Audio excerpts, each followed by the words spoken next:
Hello and welcome to Movies, Films, and Flicks. I am Mark Hoffmeyer, and joining me is someone who is recording this episode from inside their comfy Vermont manor.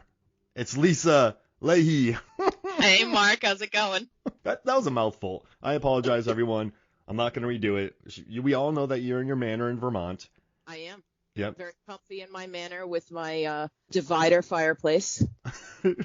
And I'm hanging out. I make my grilled cheese with Gruyere cheese because it's just so much meltier. Hey, I don't want to wreck your grilled cheese speech here, but Don't be messing with my grilled cheese, man. Are you going to try that Be a grilled good cheese time. sandwich? No, I haven't. No. I actually can't remember the last time I had a grilled cheese sandwich. They're better. I feel like they're better thinking about than eating. Does that mean you're like, oh man, look at that grilled cheese sandwich, and then you eat it and you're like, I don't know what this is doing for me. I don't know if you're making them properly then. What? Well, no, I'm just, even if I get a delicious one, I never finish it or really enjoy it. But I love the idea of it. Yeah, no, I always enjoy. Well, because I also it's never just cheese. Like I put a slice of tomato and ham in my cheese too.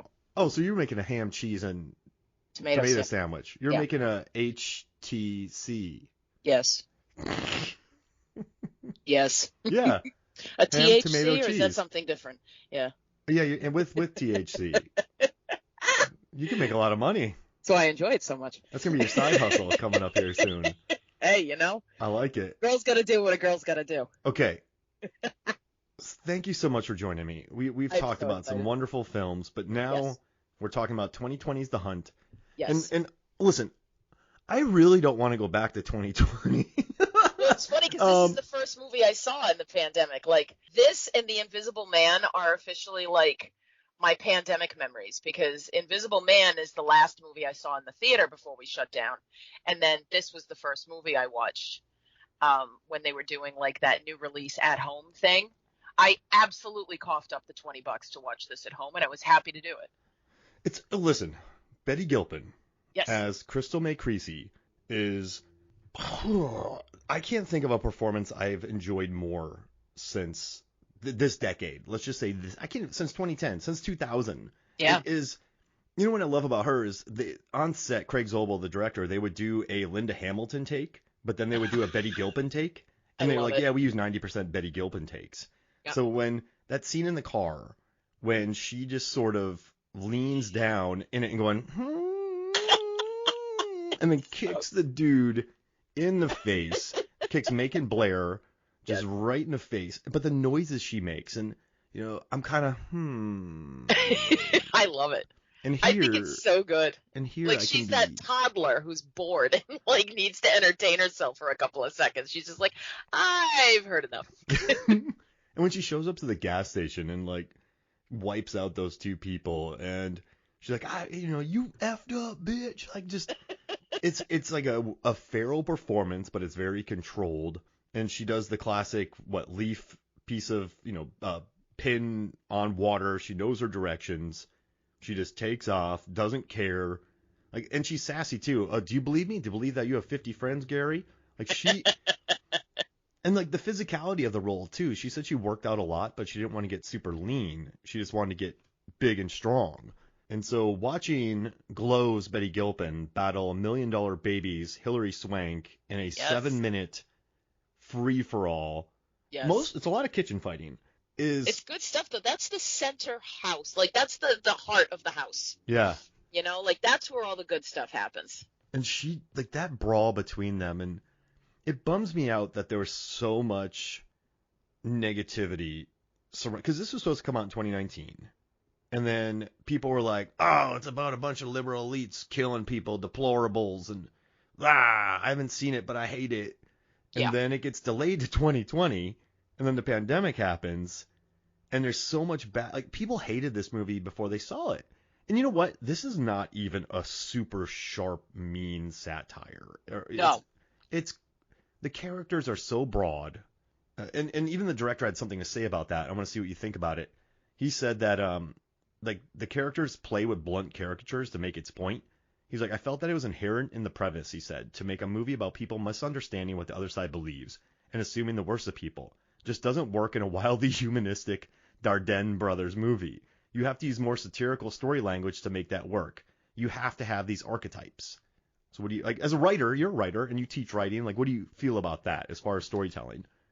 Well, I think if you're going to be satirical, you have to go to the outer edges of your boundaries. Like you have to. You can't be subtle in a good satire because then you're not dealing with satire anymore. It sounds stupid, like I'm using the word to define itself essentially, and I'm talking in a circle. But this idea that with this kind of political thing, you have to be over the top and silly about it. You have to drop every last little possible clever reference that you can. And I mean, if your satire pisses some people off, it means you've done a good job. I mean, like, if nobody's angry at your satire, it means you didn't do it properly. And look at Doctor Strangelove. No one's subtle. Like, it's a subtle something, but like, can you turn the phone down, Dimitri? Like, it's insane. And then being there, right, where just a complete idiot, Chance the Gardener, goes out in the real world for one day and then eventually works his way up to being a world power, walking on water. It's so not subtle. No. Like, you need to almost be a sledgehammer in this regard. Right. And also, too, though, like, if you're right, if this was about a bunch of humanistic smart people, like, talking, like, that's not the movie. Yeah, like, nobody would care. No, that's not the movie at all. And I have a question. You don't watch trailers, but did you have preconceived notions going into this movie? I have absolutely no idea. I don't think so. I just think what I was drawn to, and this may frighten people, was this idea of, like, people hunting people. Like, The Most Dangerous Game is a fantastic short story. I'm a big fan of the Purge films. I just think it's an incredibly unnerving premise. I fully believe that there are people in this country and in other countries that would jump on board if given the chance to do such a thing. So I'm kind of fascinated by that dark psychology, that dark side of humankind, that people would do this. So that would have been what drew me to this first and foremost, not the political angle to it. I forgot you like villains. Oh, very much. You like blood explosions. I like the dark. Yes. And, I love my Brightburn. Did you like the hard target? Did you notice the hard target? What is it, like homage or callback? Did you notice that? I didn't notice that. So Lance Henrik gets a grenade in his pants in Hard Target. Okay. And then in this one, I'm not as familiar with Hard Target as I should be. And then Ethan Suplee puts a grenade in the other guy's pants and blows him up. So when I saw that, I'm like, Hard Target. And it took so long to go off. Mm-hmm. It was like, damn, they're extending this. Like, you wonder if it's another dud, like the last one when she forgot to pull the pin. Did you take the pin out? No. And the other one comes rolling it. Oh, it's so funny. And then there's also these monologues. In Surviving the Game, Gary Busey has a beautiful monologue. I love that movie. I haven't seen that movie in far too long. My parents took my brother and me to Washington, D.C. And for whatever reason, when we were in the hotel that night, rainy day or something, my brother and I remember lying across the bed in the hotel room watching that movie. And it just, for some reason, I have wonderful memories of it, but I haven't seen it in years. Hotel movies are always memorable. That's why I love Major League 2 so much. Oh, I saw that in a double feature with honors. Ooh, Brendan Fraser and all. How's that Fraser, yes. Yeah, and I love in Major League 2, there's that fake movie with Omar Epps and Jesse Ventura. Was it Black Hammer, White Lightning? And oh my God. And Tom Berenger's just sitting there watching it going, what? He makes the best facial expressions in that movie. And then Omar Epps is like, yeah. And then the guy who says you have no marbles, like, you have no marbles. Yes. Oh, because of course Serrano was like the best character in Major League as it is. So now you bring in this other guy to play opposite him. Forget it. Just get him a bucket of chicken. Oh, I love it. I do. I love Major League, but I really like Major League too. Oh. And then Randy Quaid having an absolute fit out in the outfield when Wild Thing comes back. It's like, I'm getting the chills thinking about that. You make my butt sting. I can't. And also, I love this British shit. I'm moving to England. Oh my God. We're talking about the wrong movie, Mark. Major League 2 is one of my favorite. I'm serious. So it's a hotel movie. I watched a car broke down on a trip. We had to stay in a hotel, and I watched that. And I was like, this movie is the best movie ever. Yes. I love it. But yeah, going back to The Hunt. It's that's what we're talking about today, right? And it's just, I don't think it's, what's kind of crazy? It's like, if you're going to have a movie that's controversial, let it be Clockwork Orange. which I don't think should be controversial because it takes violence to such extremes that it's a very nasty, important piece of work because it doesn't treat violence as like it glorifies violence, but it makes violence so ugly and it makes the system so ugly.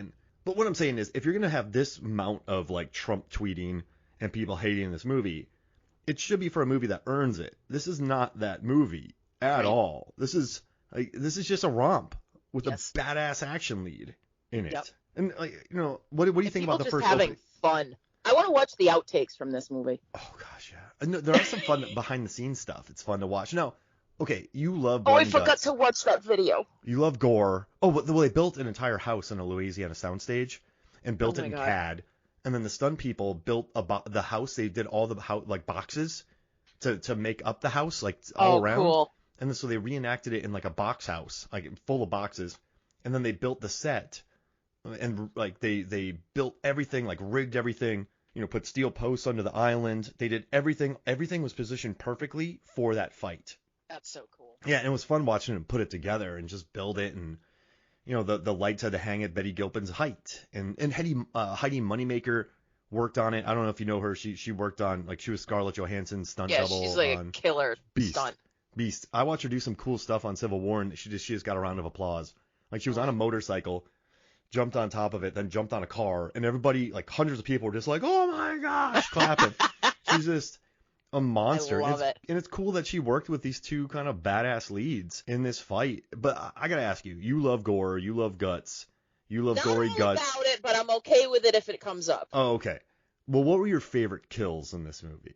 Oh, see, it's so funny because you just asked that. And yesterday I recorded for our other podcast. And as soon as you asked that, a scene from that movie came to my head. So I have to think for a second about what this was. I think my favorite, which is really kind of silly, but my favorite is when Yoga Pants gets it way early on. Because there's just something about the back of her head just blowing out. And it's just like, oh, okay. I think those early ones are especially good because I watch the movie. I watch everything with the closed captioning on now. And I saw a really interesting article recently about why we do that. Did you see that one? Yeah, I did. Yeah. I was like, okay, this makes me feel a little less old, but it also is helpful because all of my students, when I show films in class, they want the captions on. I'm like, yes, let's go. Well, the mixing is different. Like, it's TVs, like everything's different. So you're not going to get the same.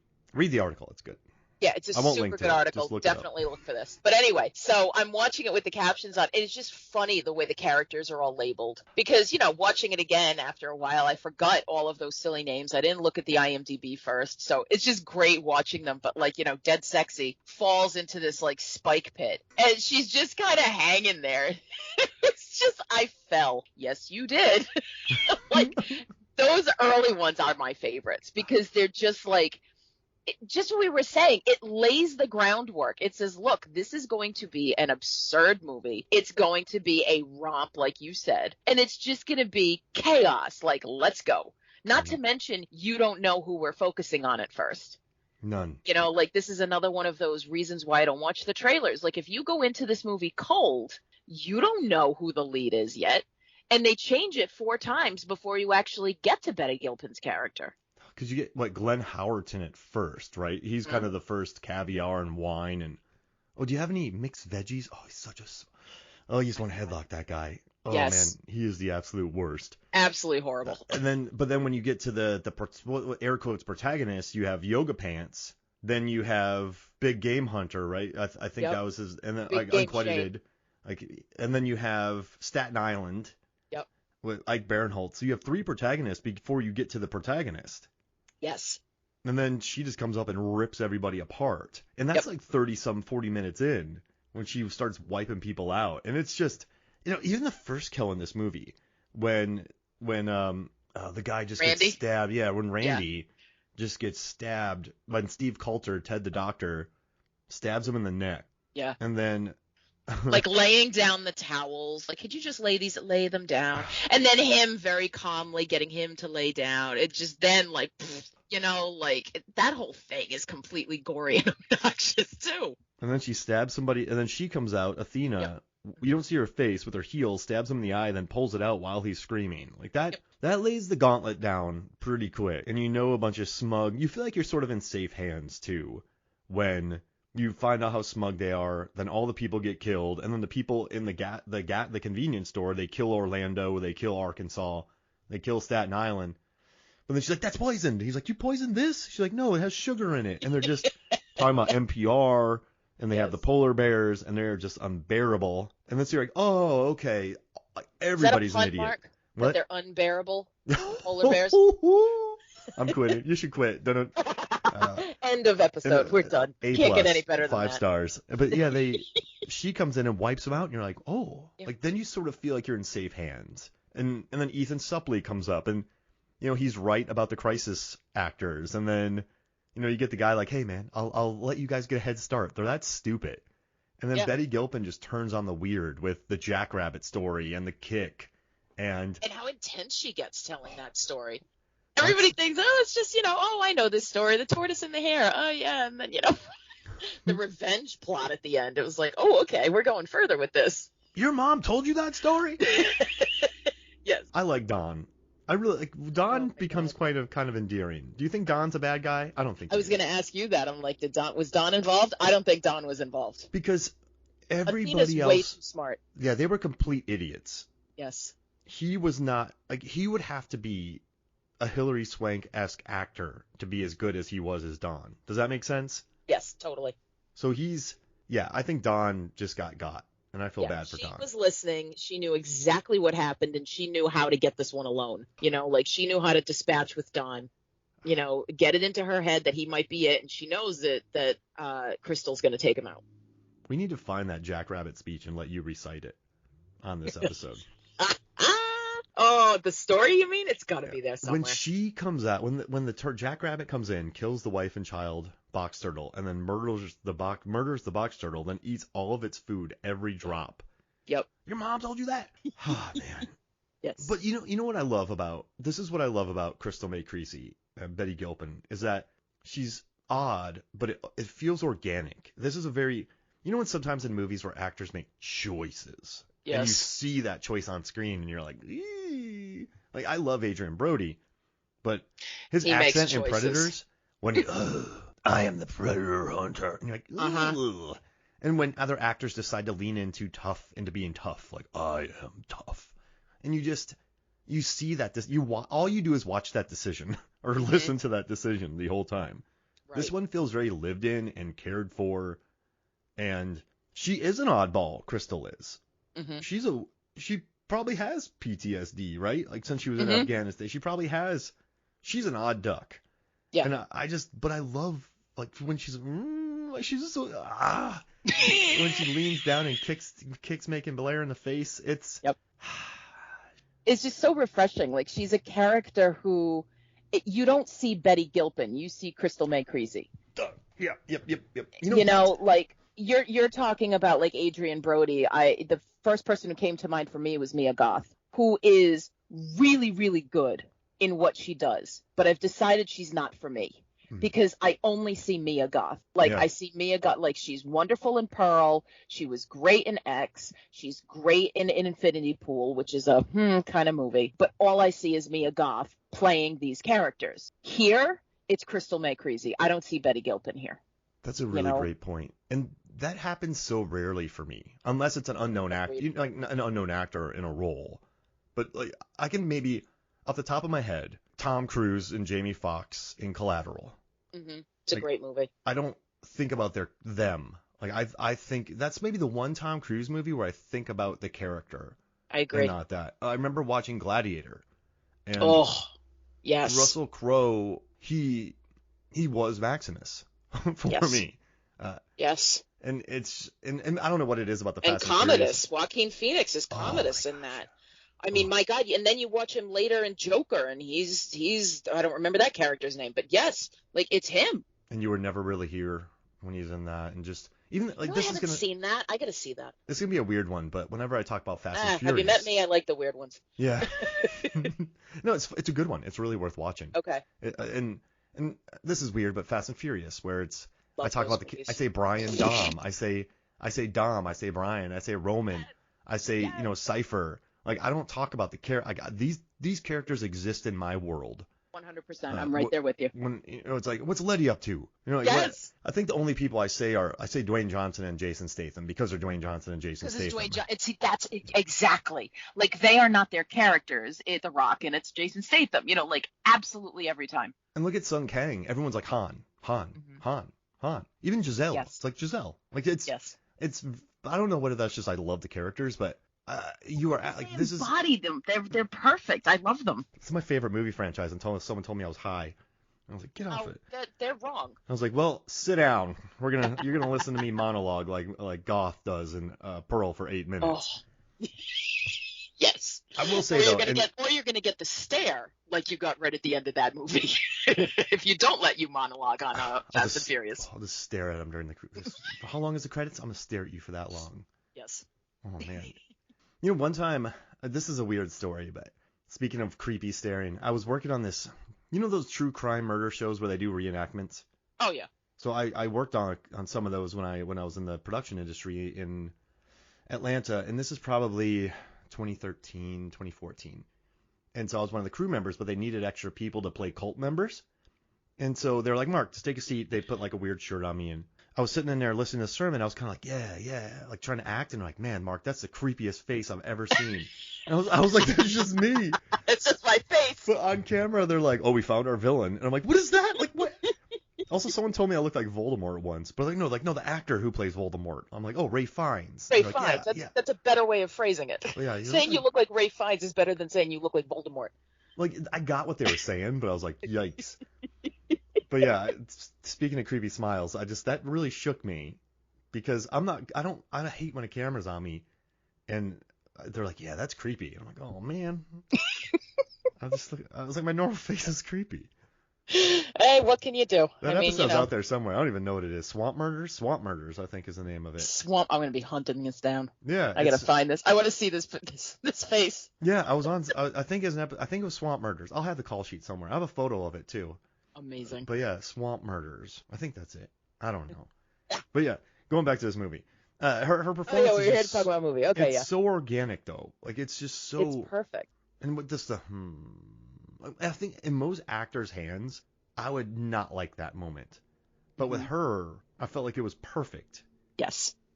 Just I know we're just going to say this over and over again, but I love this character. Every time I watch it more and more. Yes. It's cuz you know what? We watch a lot of movies, right? We do. And a lot of them are kind of stock. Mm-hmm. This performance isn't stock. I agree. They let her kind of do her thing on it. It's just so nice. It's just cool how much you get from her. Like, she's not this over-the-top character so much. She's in an over-the-top situation, but you kind of see, like, she does those weird little everyday kind of movements where she's like, but then but you get what she's saying, so it's like the calmness with which she wakes up and we're watching through Yoga Pants' eyes and like she's going and she does the needle and she checks it out and then she just takes off and that centeredness that she has in this horrific situation. And she just very calmly goes through everything. So it's like you can tell she's got that combat training. You're right that she's probably got some PTSD, that she's got this ability to kind of compartmentalize what she needs to do next. The complexity of the character in these very small facial expressions or movements or whatever before she has to kick somebody's butt, But I just think there's so much to that. And I think that's what really makes this character special. She noticed the bomb on the car. Yes. She sets up the pillbox attack and just wipes all those people out. I love that moment too, where she's like, she's like, because you're a woman, do you think you're afforded mercy because you're a girl? No, and this boom. Bang. What's wrong with you, girl? And I love when she's talking to the guy who's training everybody. And she's like, Afghanistan, what about you? National Guard. Yeah, like, did you see any and then thanks him for his service. He's like, so you been in the shit? Yeah, you? Well, I'm in it now. Doesn't she say to him, you're kind of in the shit now? Yeah, no, he says it. He like, says it, okay. Like, and then she says, it's a nice way to look at it, right? Yeah, nice way to look at it. There's a movie called Tears of the Sun. What is the sun crying? Oh, these people are the worst. Oh, Ava DuVernay just liked my Haiti photo. DuVernay.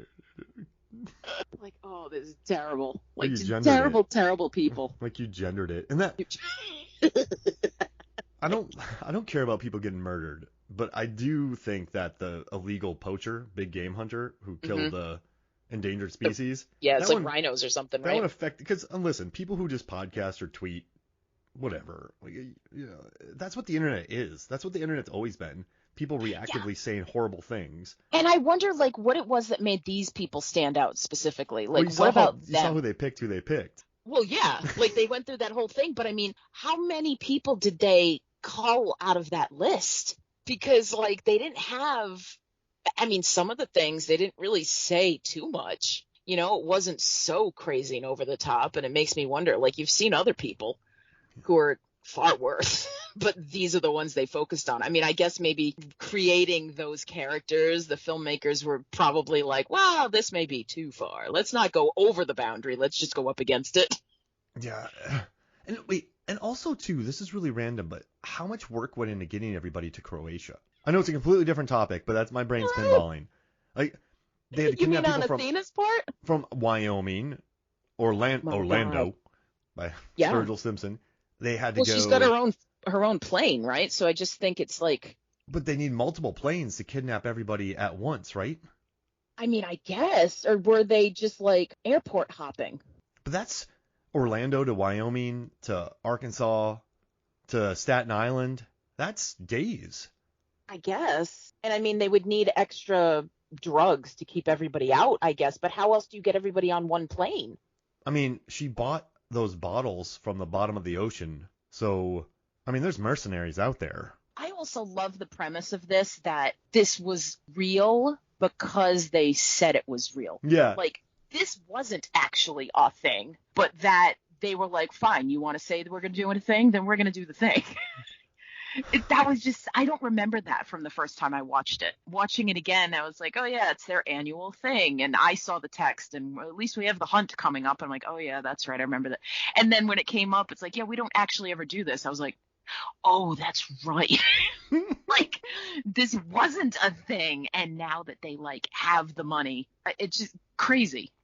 And then she goes, wait, so this wasn't a thing, but now it's a thing because people said it was a thing. And then Hilary Swank goes, yeah, like, they're all psychotic. Totally. Like, they're bringing people and happily murdering them. Yes. But But they're terrible people. Deplorables, remember? But I think, okay, so we're talking about blunt caricatures, right? And we're talking about, but I mean, this is a satire, right? Or this is so it goes too far. But I mean, look at the people on our planet now. And I don't want to get into it too much, but I mean, listen, there's a huge divide. There was a huge divide created. There's always been a divide, but then there's a gulf created. Yes. And so I do think people on both sides were looking at each other like, look at these idiots. Look at these, like, these people need to die. Look at these people. This is that. Still do. And yeah, exactly. And I just think that, they said that, like, they wanted this movie to be a movie that you could sit down with your your uncle you hate, and you guys can have a good time watching it.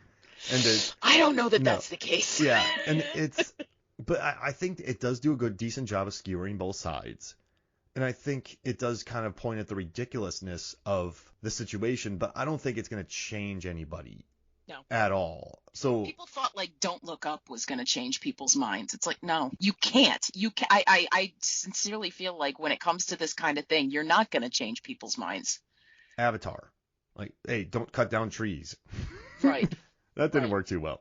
I doubt it's going to help whale hunting, the sequel. But I think they also understood that, and they just went for a bloodfest as well. Like, this doesn't... I think it's handled well, this movie. And I think the lower scores for it... I don't know. I just think this is a fun flick. But I think... I'm surprised it got as low as it did. It's up here. People got it in their head that this was a bad movie, and then they reviewed it as such. That's what I believe. People don't like to think. And also, They don't want a movie if they think. the main complaint of Don't Look Up is that it was a sledgehammer movie, and it's kind of like, well, yeah, like that's That's a satire. that's what the director wanted to do. He wanted there, like, even Big Short. Oh, I love that one too. The director of The Big Short, I'm convinced, thinks humanity is stupid, because Most of us are. in Big Short, me included, but in Big Short, he has like Margot Robbie in a bathtub explaining things. He has Selena Gomez explaining things. He's basically telling the audience, you are too dumb. You need to watch a woman in a bathtub explain things to you in layman's terms for you to understand. And so, but what I love about it is that may be what he's saying, but the viewer is going to say, oh, he says that guy's too dumb. It's like that brilliant passing off of, it's not me.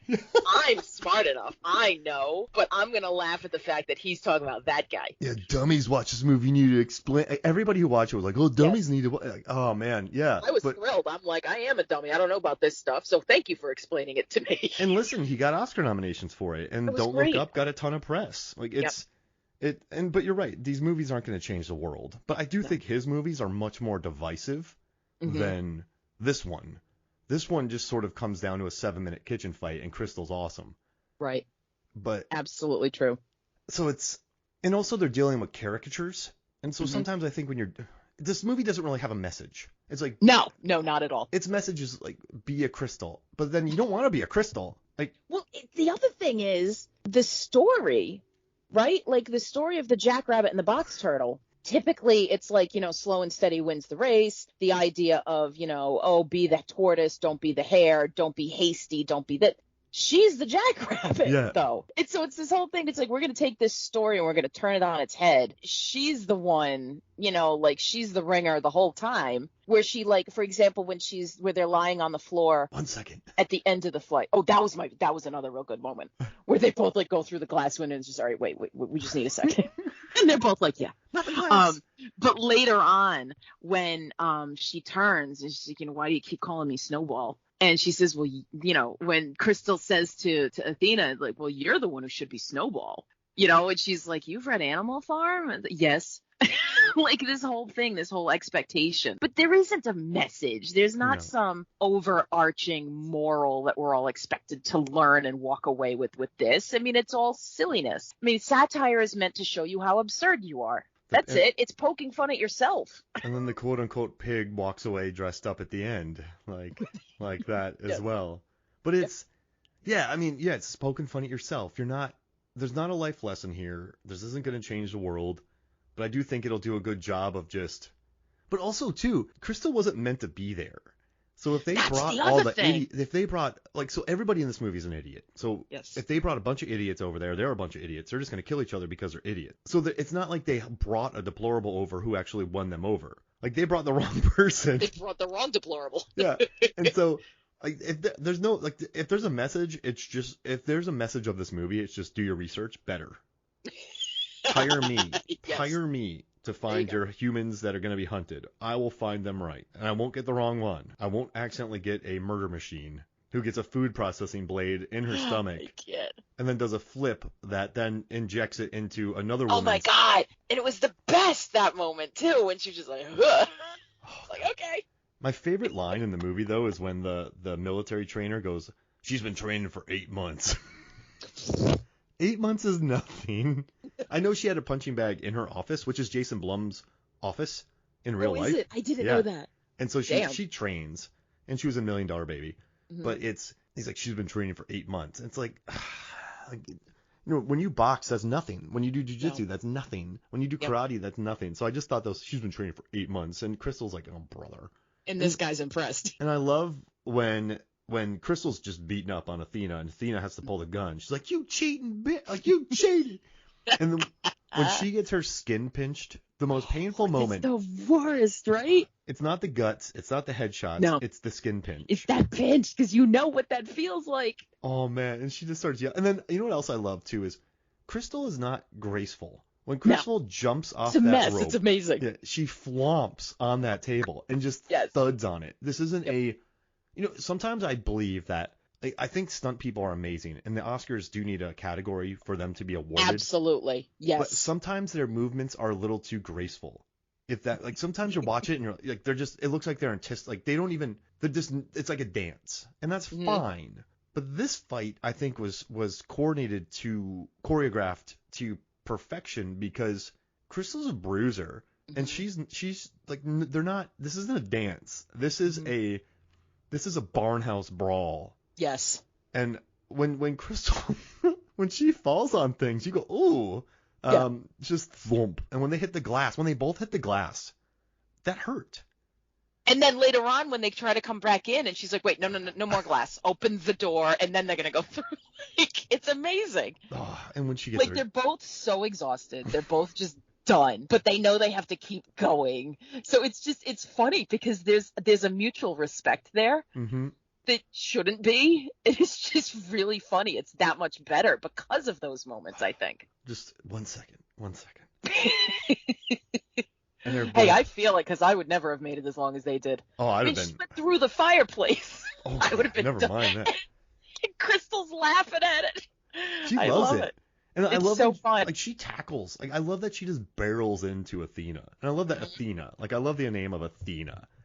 It just makes me so happy, like, that Athena's battling this war between them, and just watching how, like, Athena's throwing kicks and Crystal's just, I don't know, she's like Goldberg. Flailing limbs. Remember Goldberg from WCW?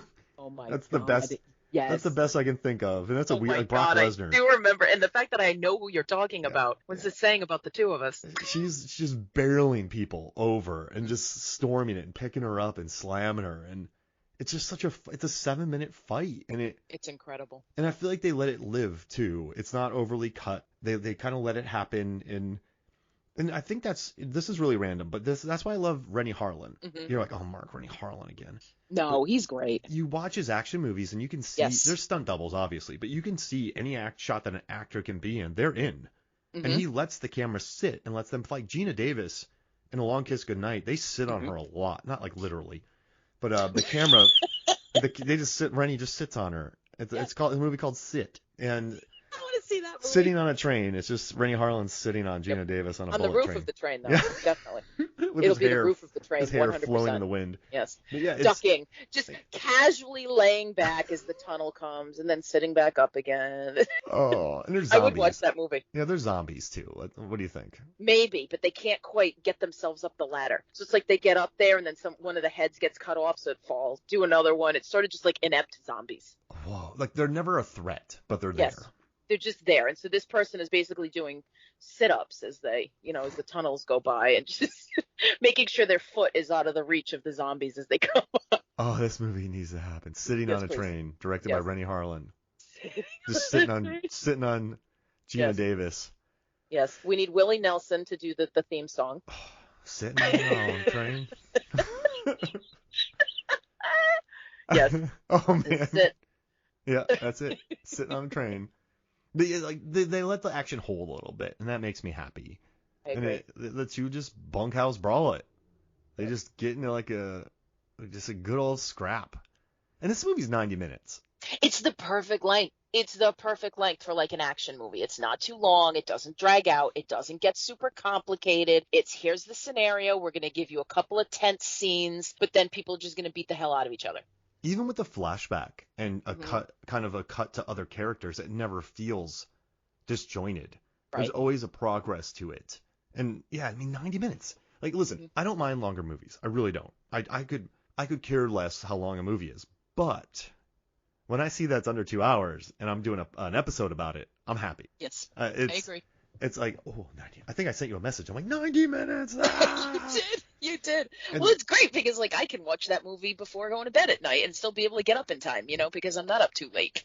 I don't have to split the movie up in time. Because it's 3 hours, you're splitting it. 2.5 hours, you're You have splitting to. Absolutely. or I could get up at 5 a.m. and watch a half hour of it every morning before Yeah, I I'm not get doing ready. that. And I get up. I have to get up. I have to get up at 5. So you get the small child. I don't. I'm So- not getting up any earlier than I have to. I get up really early to get work done, and then Oh, but you're one of those. I can't do that. I was never that human, but then I realized I had You've to be. become. Yeah, but it's 90 minutes. I think Zobo was really into it. I think the writers. What I like too is when I think about Damon Lindelof, when I think about the Q's, Carlton Q's and the Q's, when I think about J.J. Abrams, that whole group. Yes. All I think about is too much, like Lost. Like I love Fringe, but it's a lot. It's just is. like the Star Wars. Like, I just think that these guys do so much sometimes, like, and then they just build unnecessary worlds, and this one's not that. It's just lean, mean, 90. They wrote it with a Blumhouse budget in mind, and I think the writing's good on it. I think Zobel, the dude, he's directed What, The Leftovers? He had done HBO. He had done American Gods. He had done Compliance. That's a good time. It's this. Yeah, I Compliance. mean, it's Said no one. no, that one not so much, but the like the other ones I just think are, I don't know, like I do really like the premise of The Leftovers. I actually read the book it was based on. Some of those things I think are cool. I loved the first season of American Gods. Yeah. I just thought it was, you're right. It's absolutely world building and this giant, like, ethereal, but back alley kind of thing. And this just isn't, this is so much lighter, I think. It's just a breezy 90 minutes. And, Jason Blum, this feels weird saying Blum, not Blumhouse. Jason Blumhouse. I know, right? He said one of his biggest disappointments is that this movie just got butchered before it came out. Like he said that's one of his biggest. He said the pre-release controversy of The Hunt ruined the whole movie. I mean, it ruined the release of the movie. The Hunt was going to be a big hit movie, and the controversy before the movie destroyed the release. When I get asked what's my biggest regret running the company, it's that no one got to see The Hunt because of that controversy. And I do think that, and I hate going back to 2020 and 2019 because it feels like forever. But the marketing, I remember, made it seem like that. Whereas, and during those politically charged times, that initial one trailer just blew everything up. Mm-hmm. And if they just would have maybe focused on Crystal Creasey, or maybe spoil it a little bit, right? Just let people know that there's idiots on both sides. Yes. I think it would have done a lot better. But they really didn't think about that initial trailer and release and talk. And that just blew up the movie, and then it got released in 2020. And then nobody was seeing anything because, people aren't looking most people aren't me, and they're willing to pay $20 to see their first run at home. Like, Hey, we did. I was happy to. I was like, I don't care as long as I can still see them. I'm in. We had Disney Plus, and I think we paid for Mulan. It's like, we're at home. I did not do that one because that would make me mad. I'm like, look, I pay for the subscription. Give me the movie. Don't make me pay twice. I get all the screeners now, so it doesn't matter. So rub it in. Rub it in. But when we could, I did, right? Like, it doesn't matter. Like, like, just support movies. And yes. In this one, I think, just a bummer. I'm bummed out. But Crystal's the best. Now, I did something stupid. Oh boy, what did you do? I asked you to, and me, to come up with our favorite action movie characters of the 2020s. So 2020, 21, 2020, 2020, 2021, 2022. And you know what? 2023, like, Plane's a badass movie. Like, I haven't seen it yet. Talk about 90 minutes and just tense and good and fun. It's a good time. But my list blew up to about 40 people. And then I had to narrow it down. And it's a pain in the butt. So I want you to tell me your picks, and then maybe I can take some out. So, well, see, that's what I was hoping, because I did do my, like, little brainstorm thing. I didn't come up with anywhere near as many as you did. There were a lot of action, like, you do a quick search, like, action movies 2020, action movies 2021. There were a lot that I didn't see. And I was like, okay, but I saw, like, the main ones. And so, like, some of them really stood out. I don't have them ranked, though. I kind of have them in order of, like, as the movie was presented to me. I'm trying to think, like, do you want me to rank them? Should I put somebody at the top, or? Do your thing. I trust you. I don't know. I think the character that brought me the most joy is actually two of them, and that's Sub-Zero and Scorpion in the new Mortal Kombat. So Joe Taslim. Oh, him and Hiroyuki Sanada played. Yeah. Oh my God, that movie just brought me such joy. And I remember it being really hard to avoid trailers for that one because I really wanted to look. I love that game. I bought an Xbox just so I could play Mortal Kombat X. Like, I grew up with that game and I was never any good at it. I'm a button masher. I use Raiden back forward. Oh, over and over and over. That is exactly. Oh my God, Mark, you like read my mind. And I used E-Honda. It's the only thing I did. E-Honda. Back forward. Oh my God, I can't believe you just said that. It's all I did, and people got so mad at me because that's all I would do, and then I would win. Learn how to block. Oh, that and the movie, the original movie, is such cheese, and I love it. Beautiful. People, watch that movie again, everybody. That movie was one of the first movies in like American back films to use Hong Kong wire work in it before The Matrix. There you go. Before, like, they had a huge Hong Kong stunt team. Robin Chow was a big, Hong Kong player in a lot of those movies. And so you watch it And I love the endings of it. It's just a really, like, they'll throw 10 strikes at a time before a cut. So I'm telling y'all, watch it again. It's a good fight. It's a funny.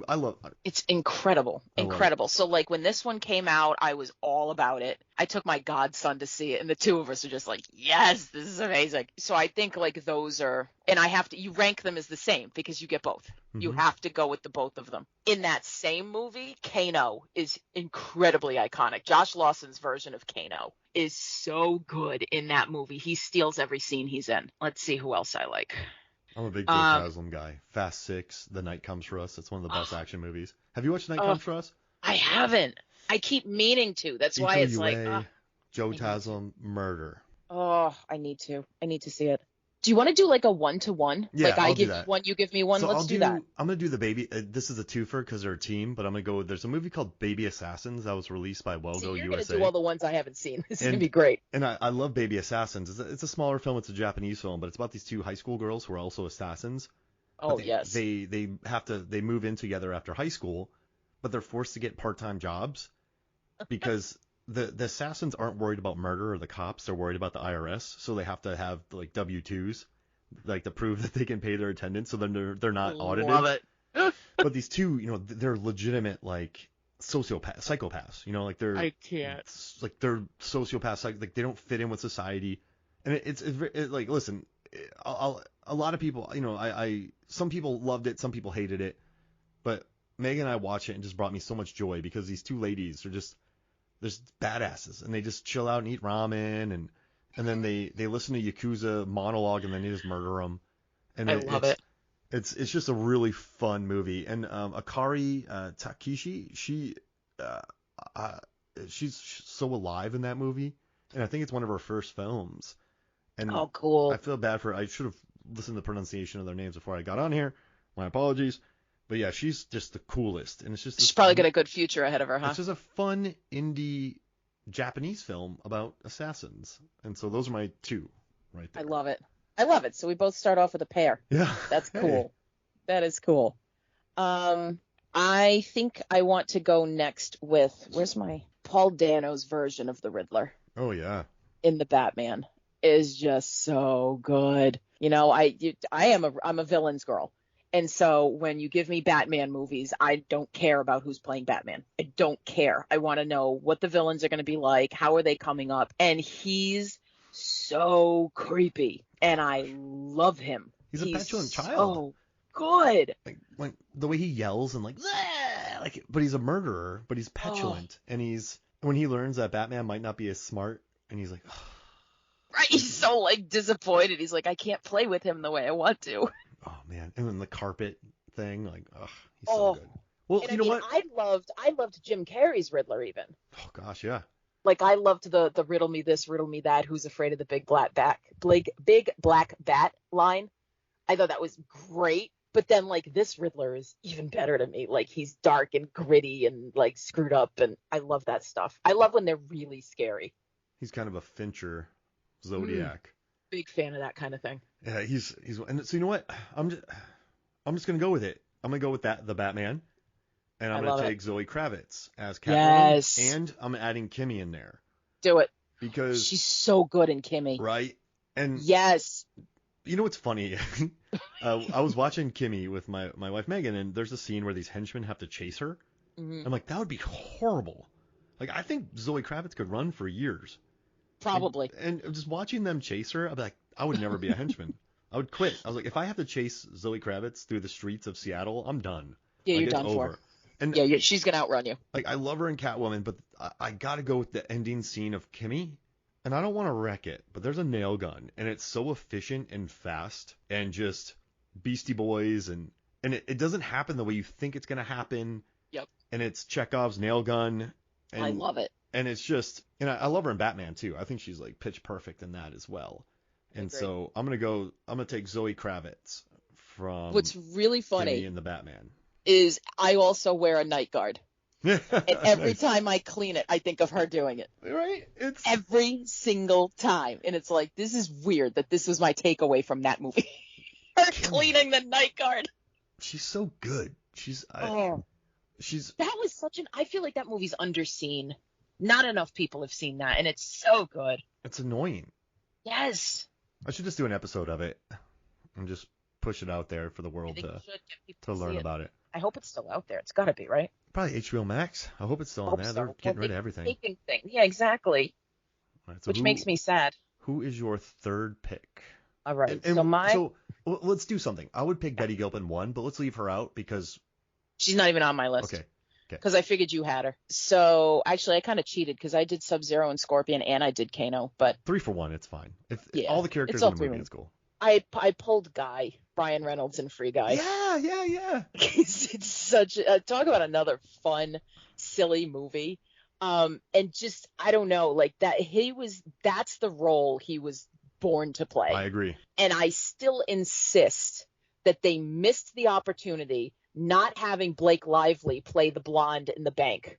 The one that he kind of grabs and kisses. Like, why? Why didn't they get her for like that 5 minutes? Yeah. Just bring her in. They could have been so fun. I love the way they troll each other online. Man, she's I paid for Disney Plus to watch my husband have horrible stress for a soccer game. Yes, I saw that. I'm like, I can't. I think they're so funny together. But I thought that movie was such a blast.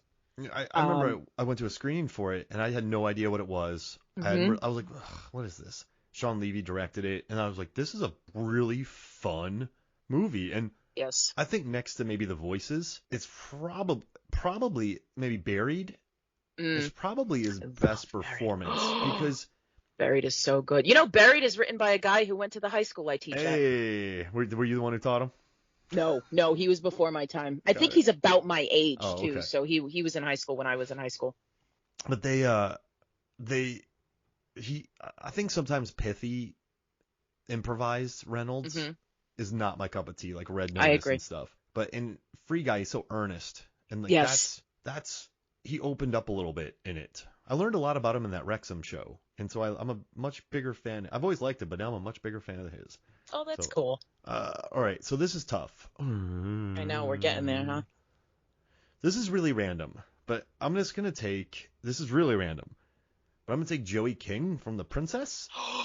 From The Princess. Yeah, not Bullet Train. I was going to Bullet Train. Because she's good in that too. It's a movie about this princess whose castle's, like her tower is overtaken, and she has to fight her way up and down the tower. Oh, I heard about this, but I didn't actually see it. Olga Kurylenko's in it, and Aaron Newirth is the one who recommended it to me. He just goes, it's fun. Oh. Aaron, I like Aaron because he's like, it's fun. Just watch it. So I watched it, and the reason I had a Joey King is because she's in a lot of it. Yeah. She put a lot of work in. So all the sword fights, all the running, all the kicks, all the flips. She's young, so I mean, she can do all that, but you can tell that she put an insane amount of work into it. Oh, absolutely. And so while watching it, I was like, that's still her. That's still her. That's her. That's still her. That's still her. That's still her. You're just like She's tracking her the whole time. Yeah. What? Yeah. Like, but in a lot of movies, they don't do that. Like, as much I love the movie Prey, and we talked about it in the podcast. It hasn't been released. Well, it'll probably be released. No, it'll be released after this. But I absolutely love Amber Thunder in that movie. Naru is amazing. She's on my list. But there's a fight scene in it where they never show her face, and it's clearly a stunt double the whole time. And so that's fine. I mean, they didn't have much time to train for this, and you know, who knows what was going on. But you're watching it, and it's just never her, and that's fine. And you notice. That's a good point. You notice, yeah. And she carries the movie. Like, she really does carry. I'm not knocking on her performance because she holds it together perfectly. And a lot of men don't do their own stunts either. Watch these movies. You have dudes with wigs. But I just really appreciated how Joey King was in so much of The Princess that I'm going to add her in here. So that's what I'm going for. I love it. I love that. Yeah, I actually did have Naru on here. I am going to go next to the character Amenza, played by Sheila Atim in The Woman King. Hey, I had Lashana Lynch. I love it. See, I put her on here too, but between the two of them, like after I saw that movie, I'm like, I want to be Amenza when I grow up. Yeah. Like, I just want to be that character. I just feel like she's the one who drew my eye, and thought she was so cool. That movie, I can't stand that movie is locked out of the Oscar nominations because it's so good. Yeah, don't listen. Best actress, right? Yes. It should have been Michelle Yeoh, Cate Blanchett, Daniel Deadwyler, Viola Davis, and Andrea Riseborough. I don't want to hear it. Fine with that. Andrea Riseborough is incredible into Leslie. I don't want to hear it. Like she's. I hate that the joy of this has been stolen from her. Yeah, and listen, I get that. You know, it caught. Well, oh no, wait. I'm sorry. It has to be okay. I'm gonna redo it. It's gonna be Michelle Yeoh. Yes. Tang Wei for Decision to Leave. No, Michelle Yeoh, Kate Blanchett, Tang Wei, Daniel Deadwyler, and Andrea Riseborough. Those are my 5. So I love Viola Davis. Yes. But I think Tang Wei gave the best. Like that's my picks. I'm just saying. Fair. I'm putting it out there. You are allowed your opinion. I thought Deadwyler was a lock, and so it was one of those weird things where and then someone's like, she didn't get nominated. Even after I looked at nominations, I'm like, heck yeah, Andrea Riseborough. And someone's like, yeah, Deadwyler didn't get nominated. And I was like, what? Because I don't even think I looked at the rest of them. Because you just assumed. Yeah. And like Kate Blanchett's too good. Michelle Yeoh's gonna win. She better. Yeah. And so I think Blanchett could have been left off the list. Because she's so good, and she's so good in Tar. Yeah, but you know what? Put Viola Davis in there. Why not? I would. The one I would drop is the 2 I would drop are Michelle Williams and Kate Blanchett. Yeah. Well, I don't know. Just whatever. But that's it. Hey, you know what? This is what happens when you have a year of really good performances. Yeah. It's mad that no one got Decision to Leave got no nominations. Blows my mind. That's my favorite movie of 2022. All right, so perfect. I love it. I love The Woman King. Sorry. You and I are not good at staying on topic. But does this happen with other guests that you have like all the time, or is it just me? No, it's you. I don't know if you ever heard of Adam Hodgins' episode, but we go to Mars. I love it. Yeah, and so I was gonna pick that. So that makes my life easier because we already got Woman King on there. So I'm gonna take Tim Blake Nelson from Old Henry. Okay. So I just recorded an episode without Norbert and Tim Blake and Bryce, but Tim Blake Nelson, he plays this guy Old Henry. It's a western. It's beautifully shot. 2:6 to 1 aspect ratio. 2:6 to 1. Not a western girl. Oh, okay. He's so good, and it like I'll tell you at the end how it plays out because it's really unbelievable, and I love the way they shot it. Really well made. But Tim Blake Nelson becomes Tim Blake Badass. So I'm gonna take Tim Blake Badass in there. Okay. I think you should. Is this your 5th pick? I don't know what pick I'm on. Because I'm all over my list. So let's see. So I did the Sub-Zero and Scorpion. I did Kano. I did the Riddler. I did Amenza. I think I'm like 4th or 5th. Okay. And you keep saying I'm gonna go random. So now I'm gonna go random. The Polka Dot Man from Suicide Squad. Oh my gosh. He's so silly. His mom. I can't. I loved it so much in that movie. I'm like, who are the characters that are just iconic? And if you could bring up the Suicide Squad, and people are going to think of, obviously they're going to go to Harley Quinn and whatever. But if you say, yeah, but did you remember the Polka Dot Man? People would be like, oh my God, yeah, that guy. So good. The whole cat, like Ratcatcher. So I bought the vinyl of that movie. Like I listened to the vinyl a lot just to get in the vibe of the film. It's so fun. Oh, then I don't have to pick Margot Robbie in that movie now. He's so good though. He's excellent, and I also had King Shark because he's another one that was hilarious in that movie. So I had a gigantic list, but I broke it. So these are the people I have left on my list because I have one more pick, I think. Because I have done Princess, Zoe Kravitz. Let's see, who else did I do? Baby Assassins. Yeah, so I have one left. So I have Rom from RRR. Okay. I have Chloe Grace Moritz from Shadow in the Cloud. She front. I didn't see that. I love her though. She front kicks a gremlin, and it's pretty unbelievable. It's amazing. And I also have Dylan O'Brien from Love and Monsters because I think Love and Monsters is one of the most likable movies I've watched in a long time, and I think interesting. He has such a nice screen presence, Dylan O'Brien. Yeah. And then I also have I have Bob Odenkirk from Nobody. I have that. Timothy Chalamet from Dune, Florence Pugh Black Widow, Kristen Stewart Underwater, John David Washington Tenet, Scott Adkins Day Shift, Naru Prey. I have Ryan Gosling from the Grey Movie. I think Grey Movie is one of the worst things I've ever seen, but Ryan Gosling does some interesting stuff in it. I have Jake Gyllenhaal from Ambulance. Raging Fire, I have Donnie Yen. I have the entire cast of Paper Tigers because I adore that movie. But I think my last one I'm going to pick... Make it iconic. Make it one that people remember. I'm going to take Lakeith Stanfield from The Harder They Fall. I love him. Now, what I like about him in The Harder They Fall is he's a murderer, and he's a cheater. But he's got great eyes. He's very expressive in the eyes. And he wants to live. Like he has all these newbies coming up to him, and these newbies are like 1, 2, 3, and he just shoots them.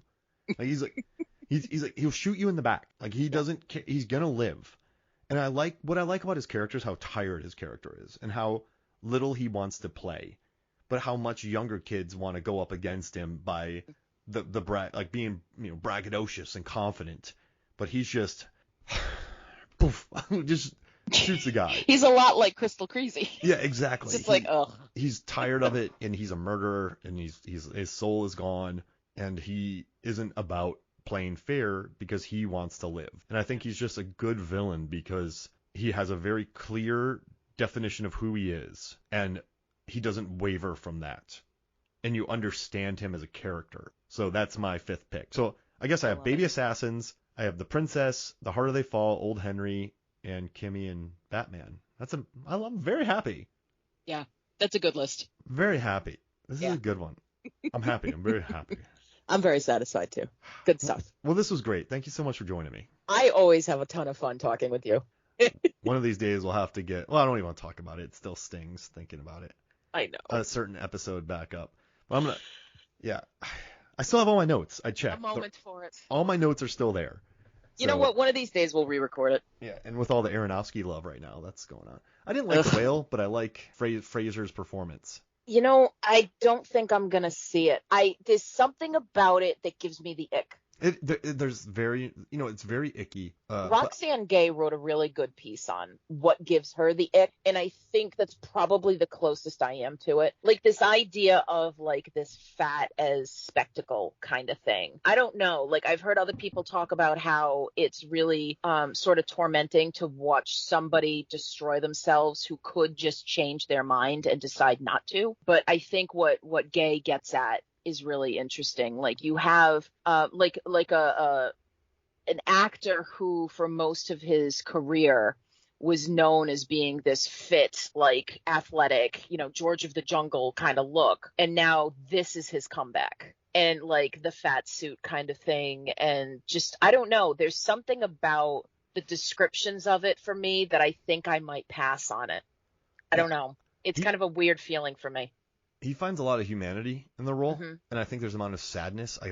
It's icky. I'm just gonna right out front. It's icky, and I don't think it's that good of a movie. I think there's characters that are necessary, but I do think for what he's given, he finds a lot of warmth in it, and there's a sadness to his.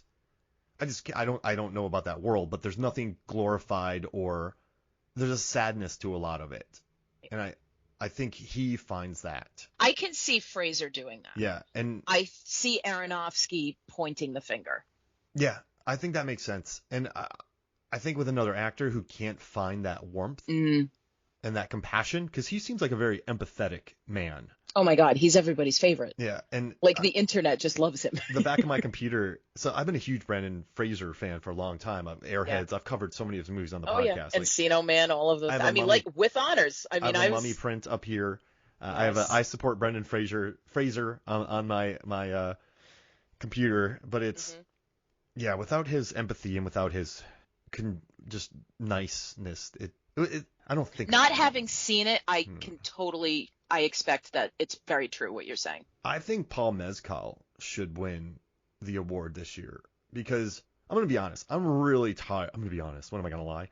I'm really tired Not to me, Mark. Like prosthetic acting. I'm tired of people mimicking another like Elvis. I can't. If he wins, I'm going to be irate because I'm still holding a grudge for Taron Egerton. Oh yeah, right. Yeah.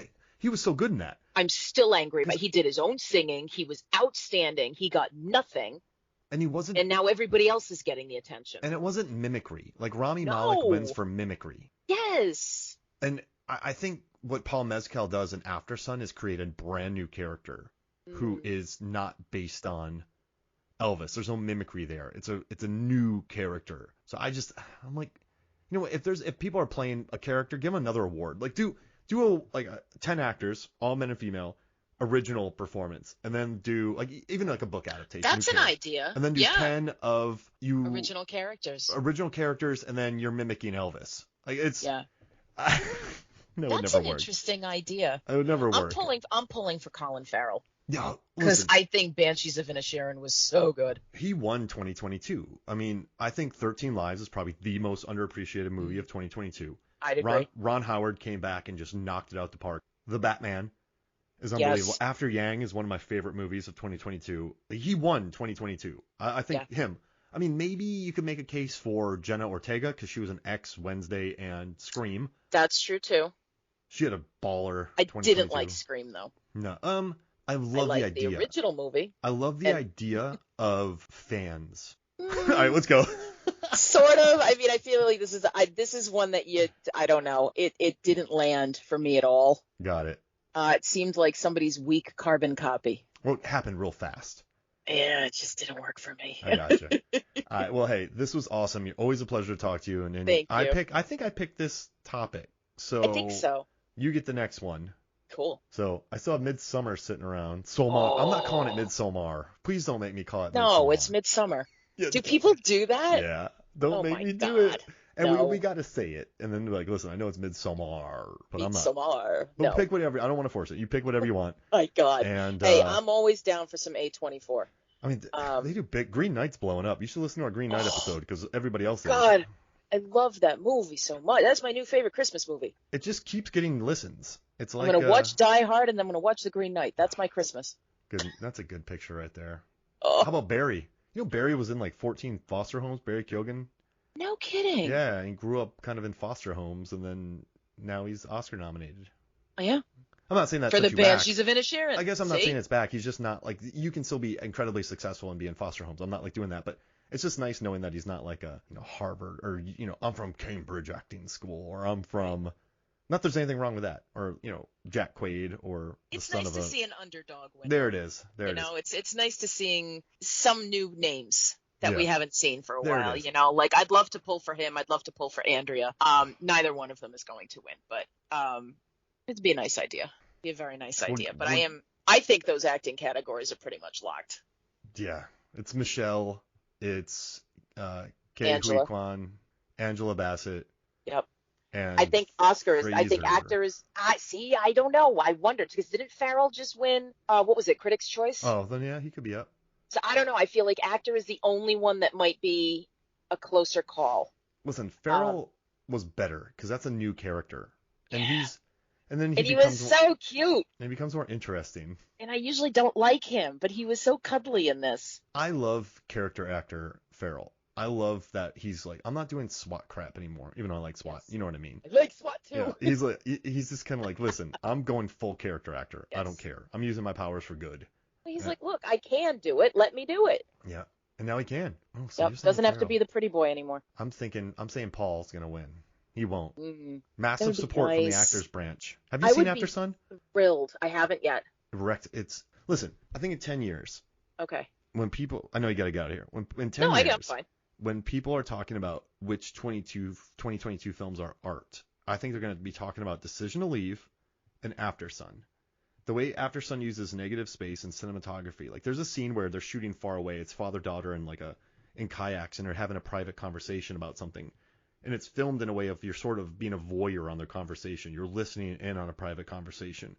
The way it uses, like I said again, negative space and just the acting, and oh man, what a movie. Oh, I'm gonna hunt this one down and watch that this week. It just ripped me apart. And Megan watched it, and now like Megan's like, she's like, this movie wrecked filming dialogue for me. It's beautiful. That and Decision to Leave. I mean, Park Chan-wook is just working on every cylinder in that film, and it's on Mubi. Okay. But I think those two. All right, we got to get out of here. Well, thank you so much. Where can people find you? You can find me on Rabbit Hole Podcast. I'm on a couple of those. So you can check us out if you were to check out the website, rabbitholepodcasts.com. And you can hear me quite a bit on the Lambcast because they haven't, told me no yet. So I keep showing up there quite a bit. But yeah, that's pretty much it. On Twitter, I am at Foolish Minion. Nope. Yes, Foolish Minion 20, because I wanted to be Foolish Mortal Minion, but I can't go that long. It's too long of a name. But yeah, my podcasting Twitter is at Foolish Minion 20. I'll tag that in the post, so if you need to look at it, you're listening to the episode, you'll just find it right there. So yeah, thank you so much for joining me, Lisa. Thanks for having me. All right, so from me, Mark Hoffmeyer, and Lisa Leahy. Lisa Leahy. This is Movies on the Flicks. We'll see you next week.